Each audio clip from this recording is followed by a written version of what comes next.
If you've ever Googled divorcing a narcissist at 2 a.m. wondering if your whole life was a manipulated lie, welcome, you're in the right place. What I'm talking about today is a pattern a lot of people recognize in high conflict separations. Behavior that looks like entitlement, control, blame shifting, and a refusal to resolve anything unless they win.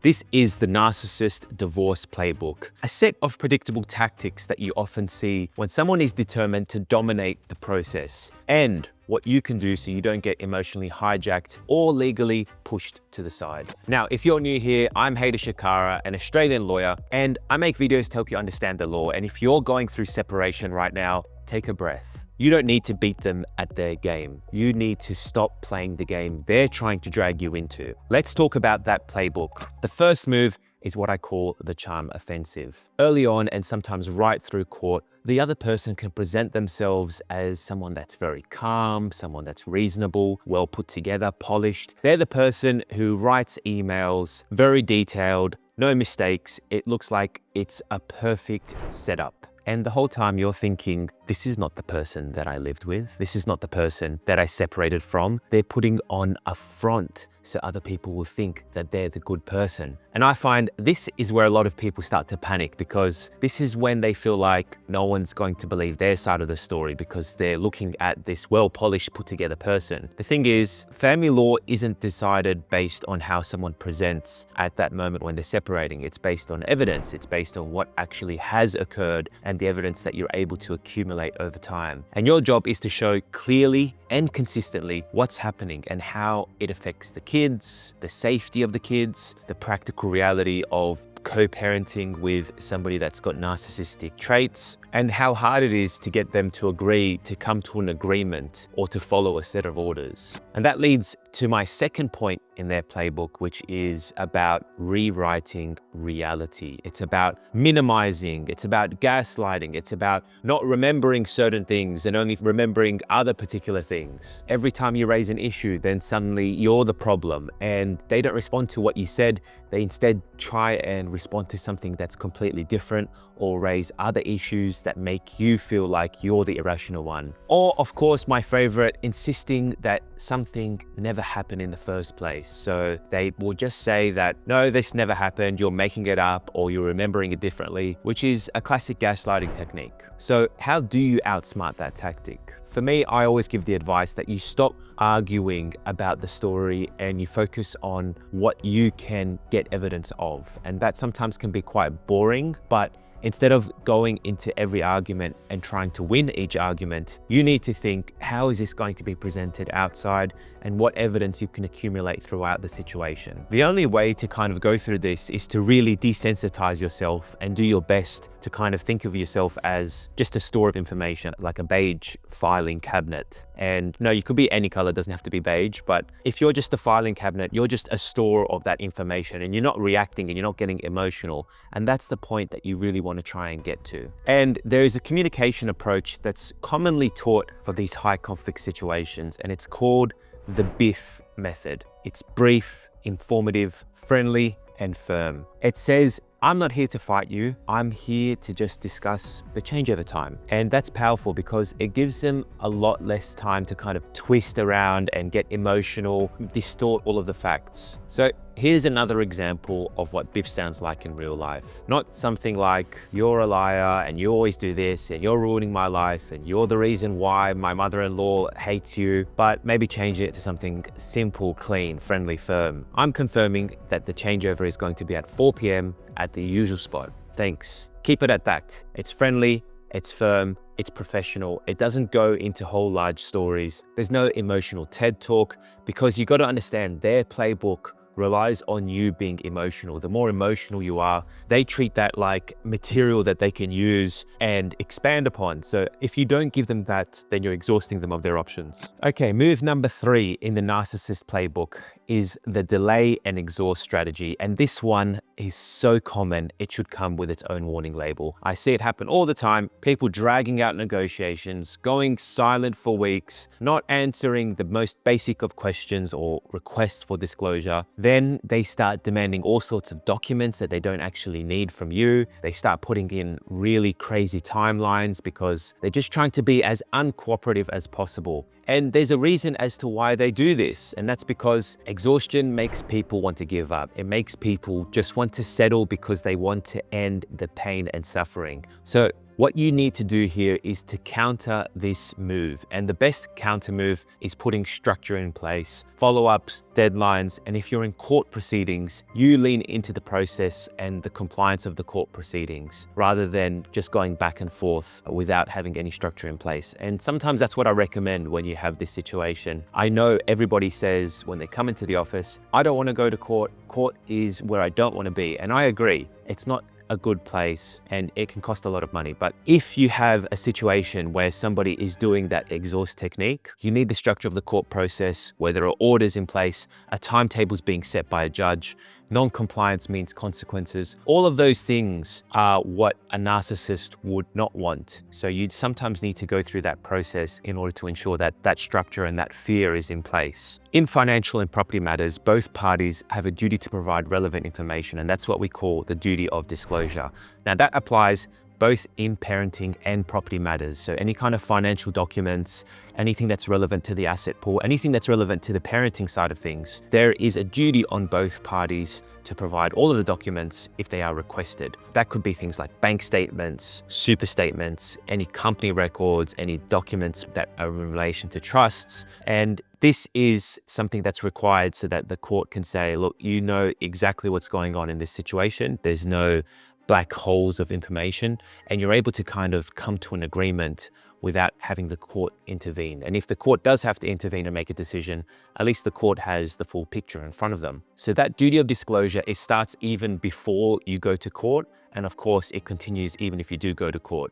So the idea is you need to make sure that those requests are in. So part of your strategy isn't just begging for these documents. These are formal requests, and formal steps can be taken if those documents aren't provided and there's no compliance with that. All right, let's go to play number 4. And this one is probably the dirtiest and the most emotional of all tactics, and that's this smear campaign. And this is where the narcissist recruits an audience, friends, family, mutual contacts, maybe people at your workplace, people at school, maybe the teachers, other professionals, and the story is always the same, that they are the victim, that you are the unstable one, and the separation is happening to them not because of their problems. And of course, your automatic reaction is to just defend yourself and to say to everybody, hey, no, this is not true. They're lying, they're making this up. This doesn't solve anything. And really my advice here is to resist doing that. And that's not because I think your story is untrue or because you don't deserve to be believed, but these smear campaigns are designed to create more conflict. As I said earlier, the best approach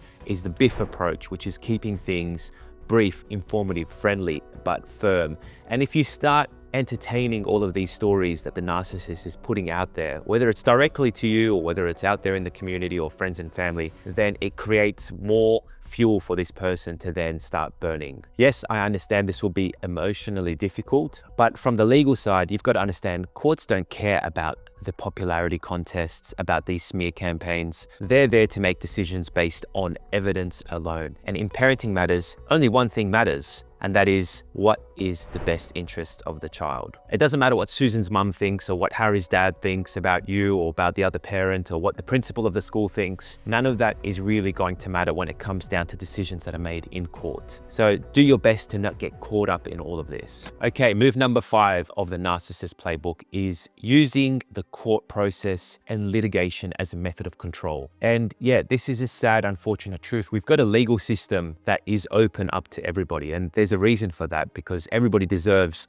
the right to go through the legal system in order to get justice, in order to get what is given to them in the law. But the problem and the flip side of that is it can be used as a way to abuse and control someone. And it's very difficult to identify. It's very difficult for a judge to say to a member that's filed proceedings to say, no, you can't do this. This is starting to err on controlling and you're now pushing the limit of what the justice system is supposed to do. That threshold is so high, and that's where people can be a bit undone here. And that's why narcissists like to use litigation as a method of control. They start threatening applications all the time. They file repeated applications again and again. And when they file evidence, they dispute every single detail, even the smallest inconsiderate details. And if that's what you're dealing with, the trick is to stop treating every message like it's an emergency. You triage, you do what you need to do, but you ask the constant question, does this affect the children? Does this breach an order? Does this require a legal response at this stage? Or is this just all extra noise that you don't have to respond to? Because if you constantly respond to the noise and you show that it is urgent, then it almost trains them in a way to make sure that they're providing that noise and expecting that urgent kind of response all the time. Now, if you've been enjoying this video so far, please like and subscribe to the channel. You might find some more useful information and some later videos that might help you out through your situation. All right, let's move on. Move number 6 in the Narcissist Playbook is DARVO, and that stands for deny, attack, reverse victim, and offender. The narcissist will deny they did anything wrong, they'll attack you for raising it, and then they'll position themselves as the real victim. So if you raise a reasonable concern, for example, something like, hey, you didn't return the kids at the agreed time, they will respond with, how dare you accuse me? You're harassing me, you're controlling, you're unstable, you're the problem, you're the one always attacking me, there's nothing wrong with me. Your counter move here is not to defend your character in the moment. You respond to the issue at hand. You don't follow the bait that they're trying to catch you with. Here, you go back to the Biff principles. You just keep it brief, informative, friendly, and firm. You can respond with something like, noted, please confirm that you will return the children today at 6 p.m. as per our agreement. That's it. We don't need to get into responding to all of the allegations. We don't need to get into the whole argument. Keep it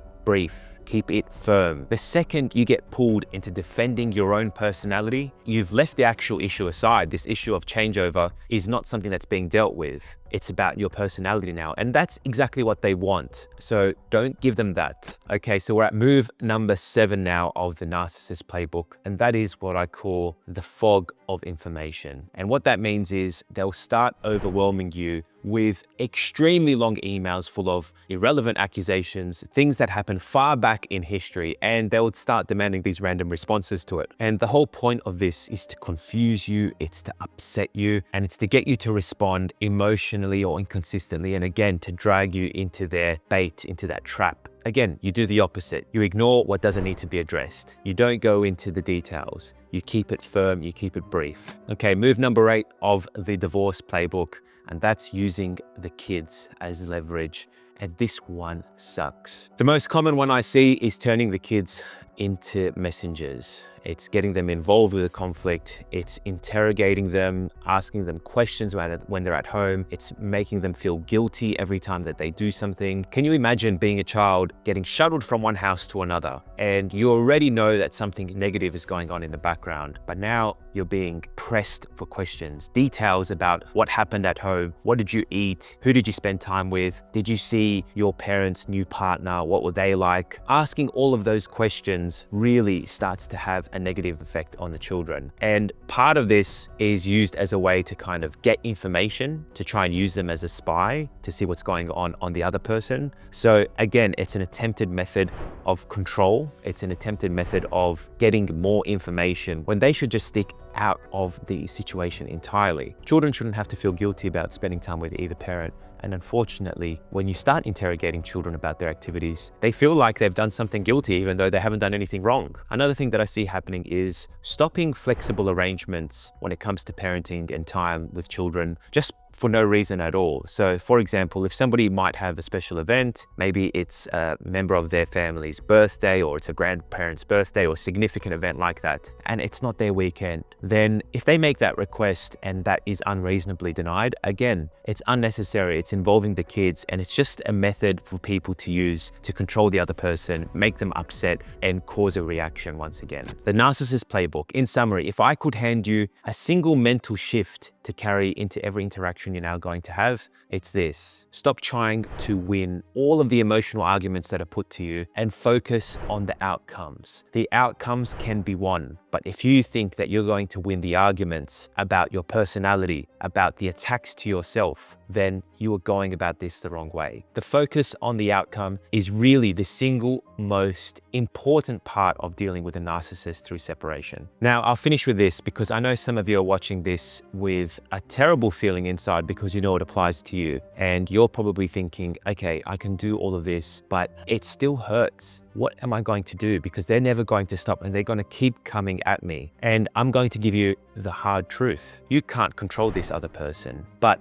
you can control whether that conflict becomes the center of your universe, and you can control how you respond to those emotional attacks. You can build a process that limits all of that contact and reduces their opportunities to create the chaos. And that will enable you, it will keep you focused on what matters most, and that is yourself, your children, your stability, your financial future, your safety, your mental wellness, your well-being. And if you're in the thick of it, I'll say something you might need to hear. You are not weak for finding this hard. It is a tough situation to be part of. Divorce is hard enough, but high conflict divorce is terrible, especially with a narcissist. Don't feel bad for feeling terrible in this situation because it is one of the hardest things that you'll go through in life. If you want, drop a comment below and tell me what tactic you're dealing with the most. Is it the smear campaign? Are you dealing with never-ending delays? Are you dealing with somebody that's refusing to disclose financials? And if there's a follow-up video that you want in relation to that,